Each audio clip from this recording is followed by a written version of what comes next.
আসসালামু আলাইকুম ওরহমতুল্লাহি ওবরাকাতুহ। বিসমিল্লাহির রহমানির রহিম। আজকে আমরা জুলুম, নির্যাতন ও মানুষের পারস্পরিক হকসমূহের বিবরণ এই সম্পর্কিত একটি গুরুত্বপূর্ণ কিছু হাদিস আমরা আজকে অধ্যয়ন করব। প্রথমত যে হাদিস সেটা হচ্ছে জুলুমের দণ্ড সম্পর্কে। হযরত আবু সাঈদ কুদরি রাদিয়াল্লাহু আনহু থেকে বর্ণিত, রাসূলুল্লাহ সাল্লাল্লাহু আলাইহি ওয়াসাল্লাম বলেন, মুমিনগণ যখন জাহান্নামের আগুন থেকে পরিত্রাণ পাবে তখন তাদেরকে জান্নাত ও জাহান্নামের মাঝখানে একটি পোলের উপর থামানো হবে। তখন দুনিয়াতে এক অপরের প্রতি যে জুলুম করেছিল তার প্রতিশোধ নেওয়া হবে। তাদেরকে পাপ পঙ্কিলতা থেকে পবিত্র করে জান্নাতে প্রবেশের অনুমতি দেওয়া হবে। সেই সত্তার শপথ যার হাতে আমার প্রাণ রয়েছে, তাদের প্রত্যেকে পৃথিবীতে তার বাড়ি যেমন চিনত তার চেয়ে বেশি তার বেহেশতের বাড়িকে চিনতে পারবে। আর একটা হাদিস জালেমের উপর আল্লাহর লানত সম্পর্কিত। হযরত আব্দুল্লাহ ইবনে উমর রাদিয়াল্লাহু আনহু থেকে বর্ণিত, তিনি বলেন, আমি রাসূলুল্লাহ সাল্লাল্লাহু আলাইহি ওয়াসাল্লামকে বলতে শুনেছি, আল্লাহ তাআলা মুমিনকে তার নিকটবর্তী করে তার উপর স্বীয় সম্মানের পর্দা স্থাপন করে তাকে আবৃত করে বলবেন, তুমি কি অমুক অমুক অপরাধ স্বীকার করো? সে বলবে, হ্যাঁ হে আমার প্রতিপালক। এমনকি আল্লাহ যখন তার কাছ থেকে সকল গুনার স্বীকৃতি আদায় করবেন এবং বান্দা যখন দেখবে যে সে ধ্বংস হওয়ার উপক্রম হয়ে গেছে, তখন আল্লাহ বলবেন, আমি দুনিয়াতে তোমার এ সমস্ত গুনাহ গোপন রেখেছিলাম, আর আজ তোমার এই সমস্ত গুনাহ আমি ক্ষমা করে দিব। তখন তার ভালো কাজগুলোর আমলনামা ডান হাতে প্রদান করা হবে। পক্ষান্তরে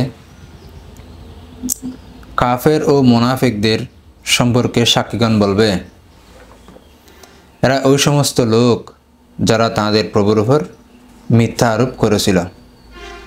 সাবধান, জালেমদের উপর আল্লাহর অভিসম্পাদ।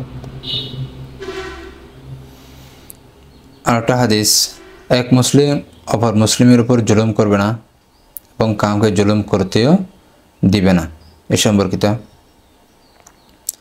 আব্দুল্লাহ বিন উমর রাদিয়াল্লাহু আনহু থেকে বর্ণিত,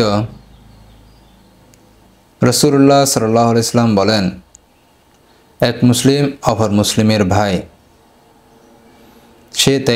সে তার ভাইয়ের প্রতি জুলুম করবে না, তাকে বিপদাপদে অসহায় অবস্থায় ছেড়ে দিবে না। যে ব্যক্তি তার মুসলিম ভাইয়ের প্রয়োজনে সহায়তা করবে, আল্লাহ তার প্রয়োজনে সহায়তা করবেন। আর যে ব্যক্তি কোনো মুসলিমের উপর হতে দুনিয়ার কোনো মুসিবত দূর করবে, আল্লাহ কিয়ামতের দিন তার বিপদাপদ দূর করবেন। যে ব্যক্তি কোনো মুসলিমের দুষ্ত্রুটি গোপন করবে, আল্লাহ তাআলা কিয়ামতের দিন তার দুষ্ত্রুটি গোপন রাখবেন। গুরুত্বপূর্ণ একটি হাদিস।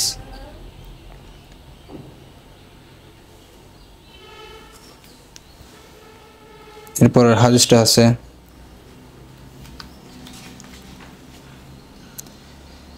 কেউ যদি কারো উপর জুলুম করে এবং মজলুম ব্যক্তি তাকে ক্ষমা করে দেয়, তারপরও কি সে অত্যাচারের কথা প্রকাশ করতে পারবে এ সম্পর্কিত।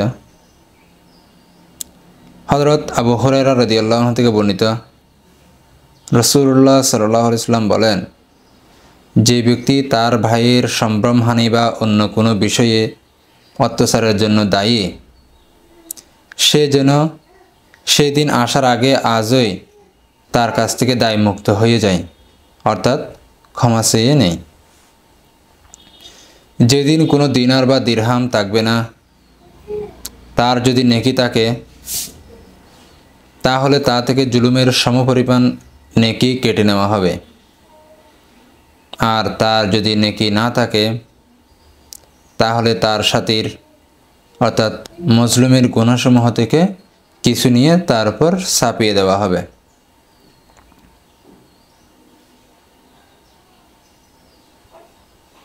অন্যভাবে জমিন জবরদখল করার গুনাহ।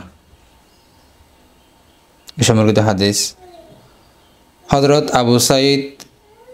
সাঈদ বিন জায়েদ রাদিয়াল্লাহু আনহু থেকে বর্ণিত, তিনি বলেন, আমি রাসূলুল্লাহ সাল্লাল্লাহু আলাইহি ওয়াসাল্লামকে বলতে শুনেছি, যে ব্যক্তি কারো জমিন জবরদখল করবে, কিয়ামত দিবসে তার গলায় 7টি জমিন ঝুলিয়ে দেওয়া হবে।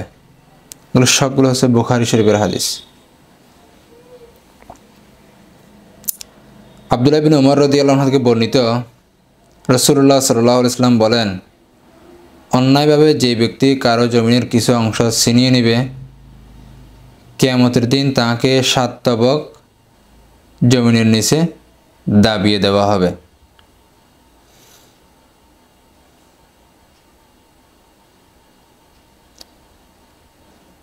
যারা ঝগড়াটে তাদের সম্পর্কিত একটি হাদিস।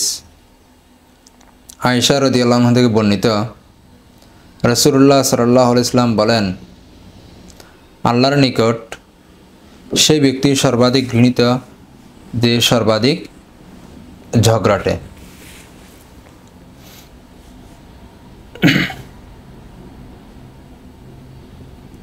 যে ব্যক্তি জেনে শুনে অযথা ঝগড়া করে তার গুনাহসমূহ।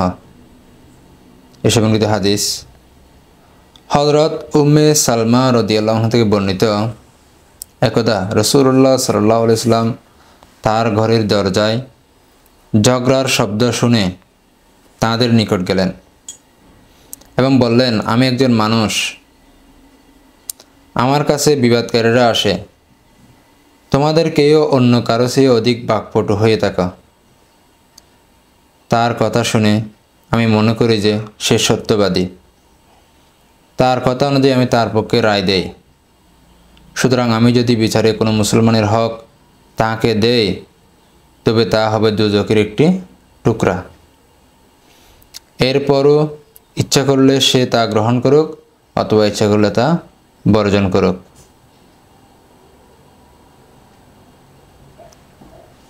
জালেমের মাল যদি মজলুমের হস্তগত হয়, তবে সে নিজের প্রাপ্য নিতে পারে। এ সম্পর্কিত হাদিস জালেমের মাল যদি মজলুমের হস্তগত হয়, তবে সে নিজের প্রাপ্য নিতে পারে। উকবা বিন আমির রাদিয়াল্লাহু আনহু থেকে বর্ণিত, তিনি বলেন, আমরা রাসূলুল্লাহ সাল্লাল্লাহু আলাইহি ওয়াসাল্লামকে বললাম, আপনি তো আমাদেরকে কাজের জন্য বিভিন্ন স্থানে প্রেরণ করেন। কখনো কখনো আমরা এমন গোত্রের নিকট গমন করি যারা আমাদের মেহমানদারি করে না। এই ব্যাপারে আপনি কি বলেন? তিনি আমাদেরকে বললেন, তোমরা কোনো গোত্রের নিকট অবতরণ করলে তারা যদি তোমাদের জন্য মেহমানদারির আয়োজন করে, তবে তোমরা তা গ্রহণ করো। আর তারা যদি আয়োজন না করে, তাহলে জোর করে হলেও তাদের থেকে অতিথির হক আদায় করে নাও।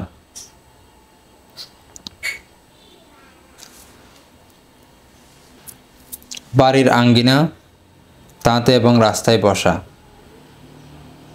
সম্পর্কিত হাদিস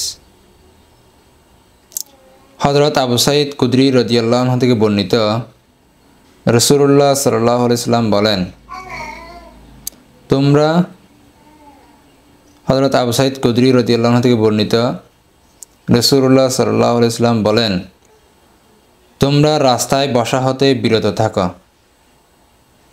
তারা বললেন, রাস্তায় বসা ছাড়া আমাদের আর কোনো উপায় নেই, এটাই আমাদের বসার জায়গা, আমরা তাতে বসে গল্প করি। রাসূলুল্লাহ সাল্লাল্লাহু আলাইহি ওয়াসাল্লাম বললেন, এছাড়া তোমাদের যদি অন্য কোনো উপায় না থাকে, তাহলে রাস্তার হক আদায় করো। তারা জিজ্ঞেস করলেন, রাস্তার হক কি?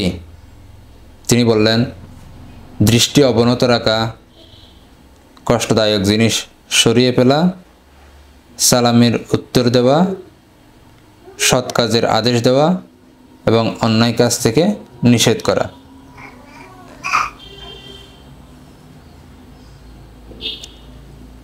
লুটপাট করা এবং প্রাণীর অঙ্গহানি করা নিষেধ, এ সম্পর্কিত হাদিস।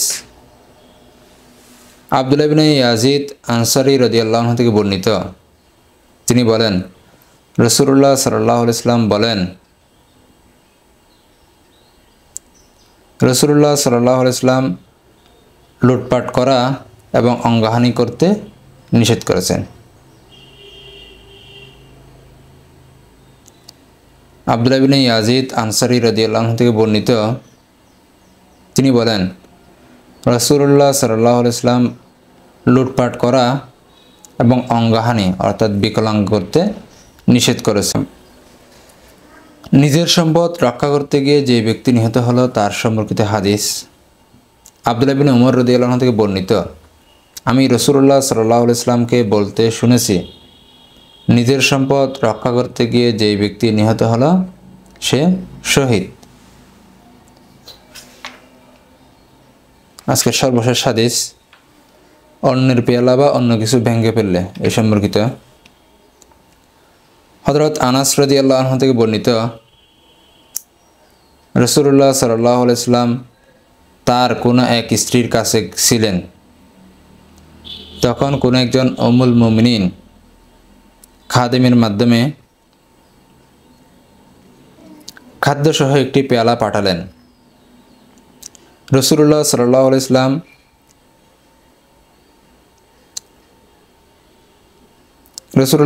ওয়াসাল্লাম যে স্ত্রীর ঘরে ছিলেন তিনি স্বীয় হাতের আঘাতে পেয়ালাটি ভেঙে ফেললেন।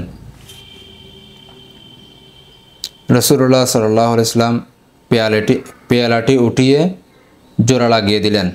জোড়া লাগিয়ে তাতে খানা রেখে দিলেন।